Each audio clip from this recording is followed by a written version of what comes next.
Mani Euro 3 injektorlarını açıp aldık yine. Taza zapçası koyuverdik. Maşinin tartığı pes. Azımına taza seli injektör koyup göremiz anıklık giriş için. Euro 6 manam injektörlerini açıp aldık. Daha buna boş orijinal zapçaslardan koyatırmız. Ankara'nın maşini.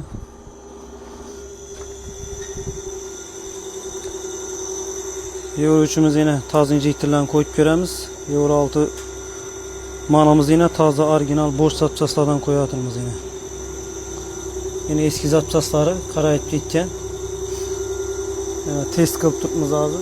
Hemen testini ötkendeki maşını ustanıp çıkarmamız. G3 injektörler hem geldi.